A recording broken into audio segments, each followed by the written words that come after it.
Olá, turma. A gente vai dar início a mais uma aula online. Peguem o caderno de vocês, abram na matéria de língua portuguesa, a anotação que vocês quiserem fazer, né, daquilo que vocês considerarem importante, vocês devem fazer, certo? Se surgir alguma dúvida, por exemplo, também, vocês podem pegar, anotar e depois perguntar para mim no privado, certo? O assunto da aula de hoje é o gênero textual poema. Para a gente começar, eu vou ler para vocês o poema de Carlos Drummond de Andrade que se chama O Amor Bate na Horta. Essa leitura que eu vou fazer agora não é bem a leitura que a gente espera que seja feita de um poema, não, certo?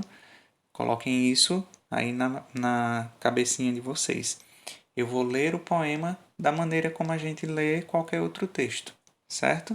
Prestem bastante atenção e depois façam a comparação com a segunda leitura que eu vou fazer desse mesmo poema. Entendido? Então vamos lá. Escutem bem, vão acompanhando aí.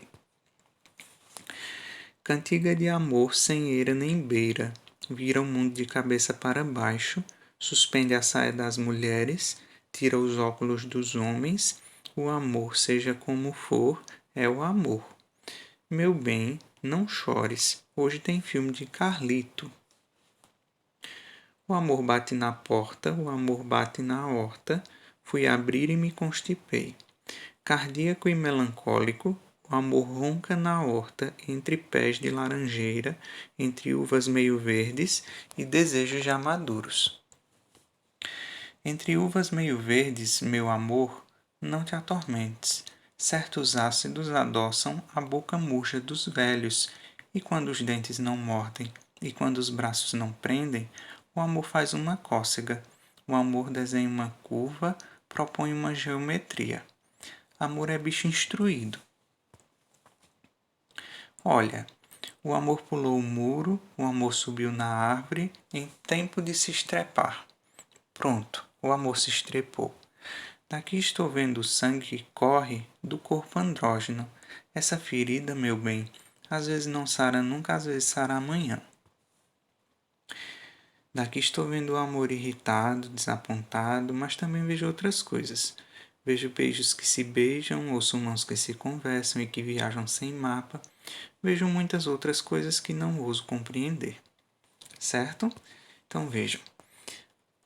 Gravem aí na memória essa leitura que eu fiz. É importante isso. Agora a gente vai ver algumas particularidades do gênero poema. Uma das primeiras coisas que a gente deve pensar quando fala de poema é que no poema há um eu lírico. Professor, que é eu lírico? O eu lírico é uma voz que fala no poema que pode não ser a voz do narrador, de um autor, na verdade. O autor, ele pode escrever um poema que fala sobre sofrer de amor, sobre um sofrimento por um amor, e esse autor pode muito bem não estar sofrendo de amor. Então vejam, aquela voz que está falando lá no poema sobre sofrer de amor pode não ser a voz do autor. Então é como que o autor criasse uma pessoa, uma voz para falar por ele lá, certo? Com outros sentimentos diferentes dos sentimentos do autor. Então, a essa pessoa que vai falar lá no poema, a gente dá o nome de eu lírico, que é diferente do autor, certo? O poema, ele é estruturado em versos. O que é verso, professor? É cada linha do poema, certo? O poema é estruturado em versos e quando a gente junta um grupinho de versos, a gente tem uma estrofe. A estrofe é como o parágrafo de textos como o conto, como a fábula, que a gente escreve até o final da linha, quando não cabe mais na linha, a gente continua na linha seguinte, aí a gente tem um texto em parágrafo. O poema não. O poema ele vai verso por verso, que não necessariamente vai terminar lá no final da linha do caderno. Por exemplo, eu tenho que escrever o verso da maneira como o autor criou o verso, certo? Então, essas três características básicas, digamos assim, do poema. Há um eu lírico, é uma voz que fala no poema. O poema ele está estruturado em versos, cada linha do poema forma um verso, e quando eu junto né, um grupinho de versos, eu vou formar uma estrofe. A estrofe pode ter 4 versos, 5 versos, enfim, pode ter estrofe até de um verso só. O que é que vai separar uma estrofe de outra? Um espaço de uma linha, certo? Outra coisa que a gente precisa saber sobre o poema é que, mais do que ser lido apenas, como aquela leitura que eu fiz para vocês, o poema ele está ali para ser declamado. Professor, o que é declamar? É você interpretar aquilo que está sendo dito no poema. Se o poema fala sobre tristeza, por exemplo, eu vou pegar aquela tristeza para mim, como que eu estivesse vivendo aquilo. E eu vou trazer isso na hora de ler o poema. Né? Eu vou ter que expressar essa tristeza que o poema traz em si, certo? Então, isso é declamar, é interpretar, trazer aquele poema como se fosse o meu próprio sentimento e eu vou expressar isso na hora da leitura. Isso é declamação. Outras coisas que a gente precisa observar na leitura é que o poema ele é formado, ele é escrito como um jogo com as palavras, certo? É uma brincadeira com as palavras. E nessa brincadeira com as palavras, o autor do poema, quando ele vai escrever, ele também pensa nos sons, certo? Não sei se vocês já perceberam em algum poema, mas tem poemas que têm sons bem parecidos que ficam se repetindo. O que é isso, professor? É algo que a gente chama de rima. A rima, ela é a repetição dos sons que acontecem no poema, certo? Pode ser no final dos versos, né? Tem versos que têm uma terminação semelhante em relação ao som, pode ser no meio dos versos também. A repetição de sons que a gente tem no poema a gente chama de rima. Uma outra coisa que a gente precisa observar no poema é que ele tem sílabas mais fortes e sílabas mais fracas. E essa mistura, essa combinação de sílaba forte com sílaba fraca, dá ao poema a ideia de um ritmo, como uma música, certo? Uma outra coisa que a gente precisa pensar também na hora de ler o poema é que a gente não vai observar bem a pontuação que tem no meio dos versos, certo? Se tem uma vírgula, não é preciso que a gente pare naquela vírgula no meio do verso. A gente vai começar o verso da primeira palavra que há nele até a última, sem precisar respeitar, digamos assim, a pontuação que há nele, certo? A gente lê o verso, depois segue para o verso seguinte. A pausa que a gente dá não é no sinal de pontuação, mas no final de um verso. Depois eu vou mostrar para vocês como a gente vai fazer isso. E quando eu obedeço essas coisas, eu vou trazer para minha leitura, para minha declamação, uma musicalidade. Eu vou aproveitar todas aquelas coisinhas que o autor pensou na hora de escrever, aqueles sons parecidos, aquelas semelhanças, aquela brincadeira com as palavras. Quando eu trago isso para minha leitura, para minha declamação, o poema vai ficar parecido com uma música, quando ele tem rima, certo? Então, é mais uma característica do poema. Agora, se eu pegar esse poema e eu ler de qualquer jeito, essa ideia de musicalidade vai se perder, vai ficar parecendo um texto qualquer, certo? Como eu falei para vocês, o poema ele traz emoções. Se o poema está falando sobre tristeza, eu tenho que expressar essa tristeza na hora da declamação. Se esse poema envolve amor, por exemplo, como é que eu falo de amor? Eu falo com raiva? Se o poema misturar amor com raiva, certo. Eu vou expressar esses dois sentimentos na hora da minha declamação também. Se o poema fala de alegria, quando eu for ler esse poema, eu tenho que trazer essa alegria para mim, certo? Então, só para resumir, eu tenho que pegar as emoções do poema e fazer daquelas emoções minhas, certo? E vou tentar passar isso para a pessoa que vai me ouvir declamando o poema.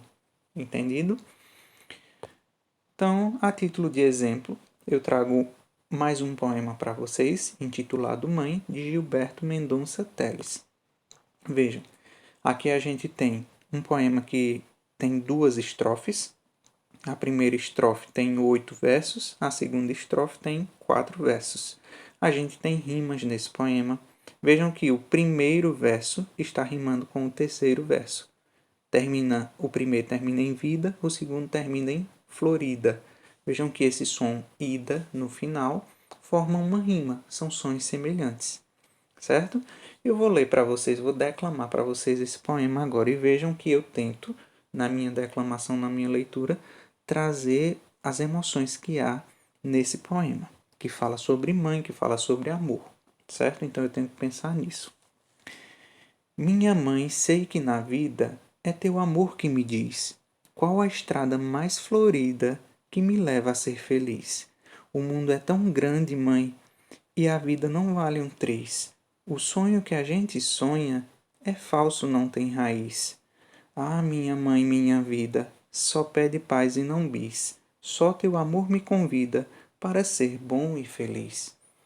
Vejam que esse poema de agora eu li totalmente diferente daquele primeiro poema que eu declamei, que eu li, na verdade, para vocês, certo?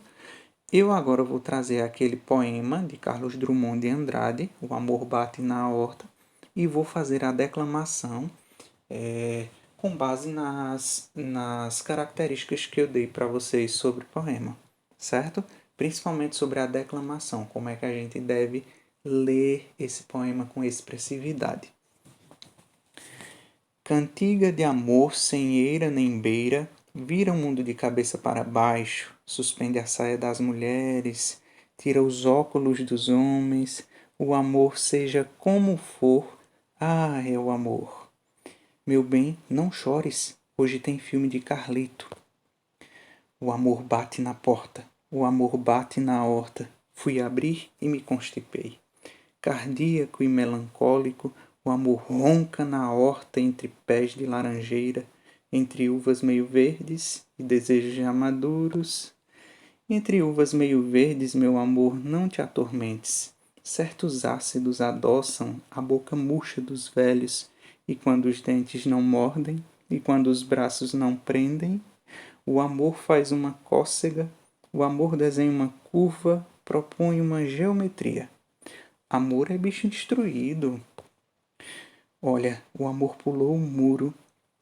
O amor subiu na árvore em tempo de se estrepar. Ah, pronto. O amor se estrepou. Daqui estou vendo sangue que escorre do corpo andrógeno. Essa ferida, meu bem, às vezes não sara nunca, às vezes sara amanhã. Daqui estou vendo o amor irritado, desapontado, mas também vejo outras coisas. Vejo beijos que se beijam, ouço mãos que se conversam e que viajam sem mapa. Vejo muitas outras coisas que não ouso compreender. E aí, vocês perceberam a diferença agora? É isso que a gente precisa fazer com o poema na hora de ler, na hora de declamar. É interpretar, trazer as emoções daquele poema para mim e tentar passar essas emoções que há no poema para as pessoas que vão me ouvir, certo? Agora eu vou falar para vocês, vou declamar para vocês outros poemas só para exemplificar, para ficar melhor. Esses outros poemas que eu vou ler vão ter emoções diferentes, são sentimentos diferentes envolvidos nele, certo? O bicho, Manuel Bandeira. Vi ontem um bicho na imundície do pátio, catando comida entre os detritos. Quando achava alguma coisa, não examinava nem cheirava, engolia com voracidade. O bicho não era um cão, não era um gato, não era um rato. O bicho, meu Deus, era um homem. Sobre esse poema, vejam que ele já mexe com sentimentos diferentes, já tem uma angústia, uma tristeza, né, uma aflição pelo conteúdo que há nele, pelo tema que há nele. E esse poema ele não tem rima. A gente percebe que ele é bem diferente daquele poema sobre a mãe que eu declamei para vocês. A gente pode ter poema que tem rima, a gente pode ter poema que não tem rima. Quando o poema não tem rima, a gente diz que ele é formado por versos brancos. Ele não tem repetição de sons, certo? Então é possível que a gente tenha poema dessas duas maneiras, com rima ou sem rima. É poema do mesmo jeito. Mais um. Amor é fogo que arde sem se ver. Luís de Camões. Amor é fogo que arde sem se ver. É ferida que dói e não se sente. É um contentamento descontente. É dor que desatina sem doer. É um não querer mais que bem querer. É solitário andar por entre a gente. É nunca contentar-se de contente. É cuidar que se ganha em se perder. É querer estar preso por vontade. É servir a quem vence o vencedor. É ter com quem nos mata lealdade. Mas como causar pode seu favor nos corações humanos amizade, se tão contrário a si é o mesmo amor? Então, vejam que esse aqui ele já tem, diferente daquele do bicho, ele já tem rima, né? Esse poema ele já é bem estruturado. Esse poema ele tem 4 estrofes, certo? As duas primeiras têm 4 versos cada uma e as duas últimas têm 3 versos cada uma. Os poemas que são estruturados dessa maneira são chamados de soneto. Eles têm uma forma fixa, certo? Tem outros tipos de poemas também. Quando os poemas têm essas formas fixas, né? Por exemplo, começar com 2 estrofes de 4 versos e terminar com 2 estrofes de 3 versos, eles vão ter um nome próprio. Esse eu já disse que era soneto. Se o poema não tem essa forma fixa, ele tem estrofes de 2 versos, de um verso, tudo misturado, a gente diz que ele é um poema de forma livre, certo? De versos livres. Mais um exemplo. Cidadezinha qualquer, Carlos Drummond de Andrade. Casas entre bananeiras, mulheres entre laranjeiras, pomar, amor, cantar. Um homem vai devagar, um cachorro vai devagar, um burro vai devagar, devagar as janelas olham. Eita vida besta, meu Deus! Isso é um poema. Vejam que esse já não se prende às formas. Ele começa com uma estrofe de 3 versos, a segunda estrofe tem 4 versos e na última estrofe a gente tem um verso só. Ele não tem um formato bem definido, certo? Mas é poema também. Não quer dizer que o autor não se empenhou, não se esforçou para fazer um poema. Não era o propósito dele. O autor, né, o poeta, ele tem a liberdade de criação. Isso é uma característica da literatura, certo? Pronto. Essa é a nossa aula de hoje.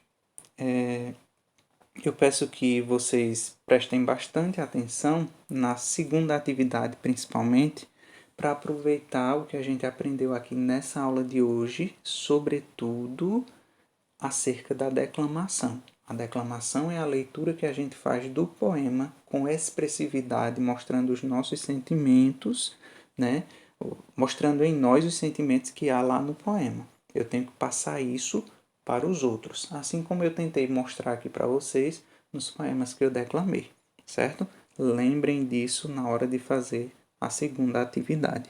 Estou à disposição para tirar dúvida pelo WhatsApp e eu espero que vocês se empolguem, se empenhem bastante na realização das duas atividades. Vejam lá o link, leiam tudo com atenção e qualquer dúvida, entre em contato comigo. Agora é com vocês, bons estudos!